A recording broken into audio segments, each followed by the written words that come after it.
जाबाय जाबाय दे गान दोंसे खनना होदो नों बयनोबो दे नङालै आंखौ बेफोरबायदि रावखौ फैनानै बुंफेराखै आंनि गोसो गोरबोनिफ्राय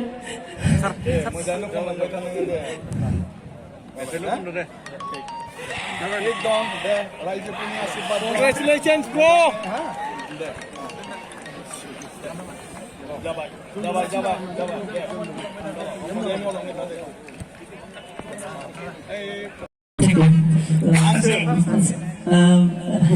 सार बिश्वजित दैमारि सार आरो नों मा खालामबाय थादों दा आं बिदिनो जेनेबा मेथाइ खनगासिनो आरोना ओमफ्राय मा खालामो मेथाइखौ नोङो आङो बिदिनो मेथाइ खननानैहाय माने भिडिअ खालामना होयो आरो माने भिडिअ खालामना होनानै बिदिनो गावनो लिरो मेथाइखौ आं गावनो लिरा माने सार आंनि लिरगिरि दङ सासे निजोम दैमारि निजोम बसुमतारी सरि सोर निजोमा आच्छा थिग दं आरो दिनै मोजां गानबोदों मोजां गाननांगौ स्टेजआव मोनथिबाय नों दाख्लै मा बुंबाय थादों नोंनो मा नांगौ मा नाङा माने सार आं जेनेबा कीबोर्ड बानायनो नागिरदों आरो ना दामनो थाखाय आं माने एसे दामनो रोंगौ आरो ना ओमफ्राय बेनि थाखायनो माने न'आव माने रियाज खालामनो थाखाय माने रिहर्सल खालामनो थाखाय मोनसे जेनेबा इन्सट्रुमेन्ट नांगौ जायो नालाय ओंखायनो बेखौ खालामनो होननानै आं सानदोंमोन आरो बेनो मा खालामनांगौ होनदोंना बेनि थाखाय जेनेबा बेनि थाखायनो जेनेबा आं दा बेखौ कीबोर्डखौ बायनो होननानै आं अनसुंथाइ माने माबा खालामदोंमोन आरो खैथाखा नांगौ होनदोंमोन बेयाव माने 26 थाङो आरो ना सार गासै नोंनो मा स्टुडिअ खालामनो बेसेबां नांगौ होनदों दाख्लै बे माने स्टुडिअनि थाखाय बे थारमाने बेयो 1 लाखसो थांगोन आरो ना सानदों आरो सार बेखौ मोनबा नों गोजोनगोन 1 लाखखौ मोनबा औ सार नंगौ नङा नंगौ सार बेजों नोंना जागोन खामानिया औ जागोन सार एकदम स्टेज खननो हागोन सार नै नोंनो आं दा 1 लाख होबाय दा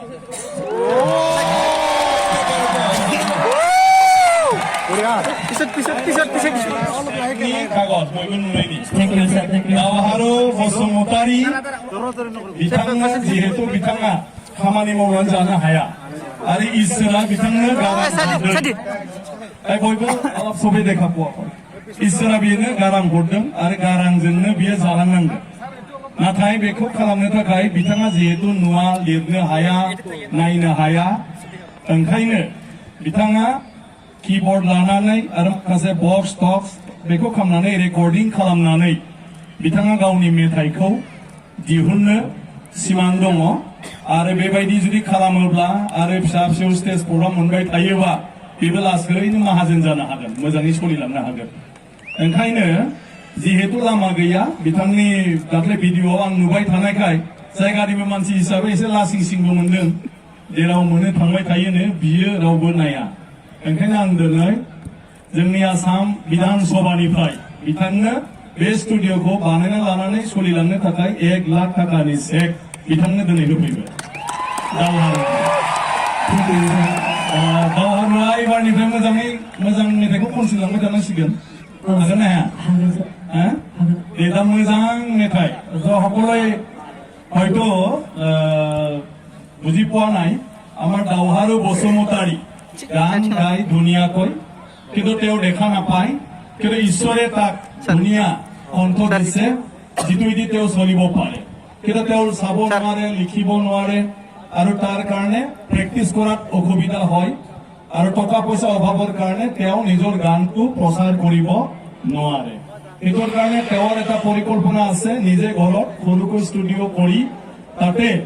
कीबोर्ड লৈ ফালে ৰেকৰ্ডিং কৰি এই গানবোৰ তেওঁ প্ৰচাৰ কৰিব গতিকে ইয়াৰ কাৰণে তেওঁ কৈ আছে যে 1 লাখ টকা হলে তেওঁৰ জীৱনটোত এইখিনি কাম তেওঁ কৰি যাব পাৰিব আৰু সেই কাৰণে অলপ বেয়াও লাগিল আমাৰ জাগাৰে লৰা হয় মই অৱশ্যে ওচৰত পোৱা নাই দূৰৰ পৰা ষ্টেজত এবাৰ দেখিছো তাৰপিছত সবকে কৈ আছিলো মই তেওঁ অলপ সুযোগ দিব লাগে এতিয়া সেইটো তেওঁ বিভিন্ন আমাৰ পৰ্টেল নিউজ বিলাকতো কৈছে মনৰ কথা আৰু সেই কাৰণে আজি অসম বিধানসভাৰ তৰফৰ পৰা তেওঁক 1 লাখ টকা এইটো অনুদান দিয়া হৈ গ'ল যিটো দি তেওঁৰ সপোনটো বাস্তৱত কৰিব পাৰে গতিকে সেইটো আজি সেইকাৰণে আজি ৰাইজেও থাকিব গাত গাব আহিব বুলি শুনাৰ কাৰণে সেইটো দি দিছো মাত্ৰ মোৰ অনুৰোধ এইটোৱে তেওঁ যাহাতে এইখিনি পইচাই দি নিজৰ জীৱনটোত যিটো কৰিম বুলি আমাক কৈছে বা ৰাইজক কৈছে হিয়া যেন কৰি লয় ফাং ফুঙত পেলাব নালাগে না লগত থকাখিনিও সহায় কৰিব লাগে আৰু চবে সহায় কৰি যা আৰু ষ্টেজ প্ৰগ্ৰামবিলাক কৰি থাকিলে এইটোৱেই দি জীৱনটো চলি যাব পাৰিব কিন্তু এতিয়া বিয়াও পাতিব লাগিব লাহে লাহে হা বেলেগৰ ওপৰত আশা কৰি থাকে এটা বিয়া পাতি দিব লাগে ভালদৰে গতিকে লাহেকৈ চবে কইনাও চাই দিব লাগিব তাত সেইটো গতিকে সেইখিনি দিলো এতিয়া দিন ধুনীয়াকৈ গান এটা শুনাই দি ৰেষ্ট ল'লে হ'ল Thank you, sir. नोंथाङा जेसेबां होनोबोदों दिनै बे जितु फुटबल फाइनेल खेला सुक्लाय सेरफांनि बे सेन्ट्रेल फिल्डआव जि जादों जोंनि ग्रीन लाइफ माने एनजिअ'आ खालामदों लकेल सेंग्राफोर बे मोनाबिलि समाव बा बिलिफां समाव बयबो हाजार हाजार रायजोखौ बेवहाय नुनानै आं गोजोननाय मोनदों आरो सम सम जिउआव बेबायदिनो रंजानाय नांगौ गतिके बेवहाय बे माने खेलाखौ बिथांमोना जे गोसोखांनानै सालायदों बे माने स्टेडियामाव आरो बेवहाय दिनै रंजा बाजा बे फाइनालाव मोसानाय खननायखौ लोगोसे लाफानानै बयखौबो रंजाहोदों बिनि थाखाय आं बिथांमोनखौ साबायखर बावदों बेराफारसेथिं दिनैहाय जोंनि बे जायगानिनो मेगनजों नुयै जोंहा फंबाय दङ सासे दावहारु होननाय बिथाङा मोजां गान रोजाबो आरो बिथाङा जेब्लायबो मोनसे बाथ्रा बुंबाय थायो जे इयुनाव मोजां खननो थाखाय बिथांनो माखासे मदद नांगौ नाथाय बे मददखौ रावनिफ्रायबो मोननो हाया बे साननैसोआव आं नुबाय थादों बिथाङा मोनसे सिमां दं जे फिसा स्टुडिअ खालामनानै कीबोर्ड लानानै बियो प्रेक्टिस खालामगोन आरो बेवहाय गान रेकर्डिं खालामनानै बेखौ बियो फोसावगोन बेहा मोनसे सिमां दं नाथाय बिनि थाखाय बेनो 1 लाख थाखा नांगौ बे गासिबो खामानिखौ मावनो बिथाङा बहुतखौनो लोगो मोननानै सावरायदों होनदों नाथाय रावनिफ्रायबो दासिमबो बेफोरखौ मोननो हायाखै ओंखायनो बेखौ मोनोब्ला बिनि जिउआ जाफुंसारगोन दा बे बाथ्राखौ नुनानै आंनावबो गोसोआव मोनसे बिनि फारसे अनखांनाय फैदों खारन बियो मेगनजों नुवा लिरनोबो हाया जेबो खालामनो हाया जेखौ प्रेक्टिस खालामो खोनानानैसो बियो प्रेक्टिस खालामो ओंखायनो बे स्टुडिअखौ जुदि बियो खालामनानै लानो हायोबा जिउआव मोजां खामानि बियो मावनो हागोन आरो बेहा जिउआव जेबो राहा गैया इसोरा बेनो मेगनखौ होआखिसै आरो बेनो दिनै मोजां गारां होदों आरो जि गारांजों बियो बिनि जिउखौ खुंलांनो हायो मोजां मेथाइ रोजाबगिरि जानो हायो ओंखायनो आङो आसाम बिधान सभानिफ्राय आंनि जिथु डिसक्रिशनारि फान्ड दं बिनिफ्राय बिथांनो सासे फंगु मानसि हिसाबैबो जिहेतु जों नायखानांगौ बे हिसाबै आं 1 लाख रां दिनै बिथांनो आङो दिनै चेक गथायदों आरो बेजों बिथाङा गावनि जिथु सिमांनि स्टुडिअ बेखौ खालामना लानो हागोन बेवहायथ' सोर मा समाव मा सिन्थायाव थायो आरो सोरनि पजिशना माबायदि बेखौथ' बुंनानै फोजोबनो हाया अदेबानि आं बुंदों मा बिथांनो बेखौ नांगौ आरो बिथाङा गोबांनि सहाय नागिरदों नाथाय मोननो हायाखै 1 लाख राङाबो खम माबा नङा नाथाय आं दिनै स्पिकार हिसाबै जिहेतु बेखौ मदद खालामनो हायो आरो बे मदद खालामनो हानाय माबाया आंनाव दं हिसाबै आं बेनो दिनैहाय माने बे मददखौ होफैनाय जाबाय आरोखि बिथांनो आं जायगायाव आं मोनसे आं एमपि जानानै आं बायरायाव दं मालाबा प्रग्रामावल' फैयो बिनिफ्राय आं थाङो आरो आंनिसिम रावबो बिथांखौ लानानै फैयाखै दिनैसिमबो दा रावबो जिहेतु लानानै फैयाखै बिथांनि सोमोन्दै आंनो खोन्थायाखै आं मोनथियामोन खिन्थु दिनै आं मिथिबाय नुबाय नालाय आं बिथांखौ बेखिनि सहायखौ खालामबाय बिथांनि सिमाङा जुदि 1 लाखजों जायो बेजों जुदि बियो गावनि जिथु मा होनो रोंगौथि बेखौ जुदि प्रेक्टिस खालामनानै डेभेलप खालामनो हायो आरो इयुनाव जुदि मोजां माने खनगिरि जानानै बेजों जिउखौ दालांनो हायो बे जों बयनिबो थाखाय मोजांनि बाथ्रा माखासे ना आंहा बेबायदिजों खोथा बेबायदिथ' बहुद दं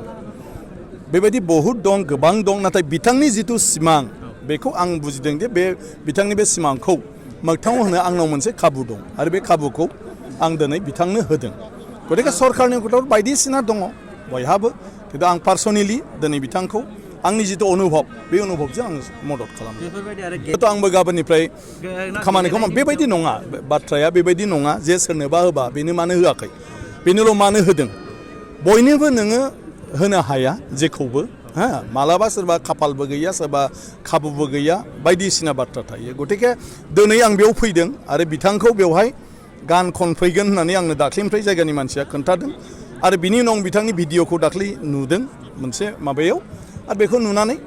आङो दिनै बे जायगायाव फैदोंखाय बेखौ आङो मदद होनो आंनि गोसोआव मोनसे साननाय फैदों बे हिसाबै आं मदद होनो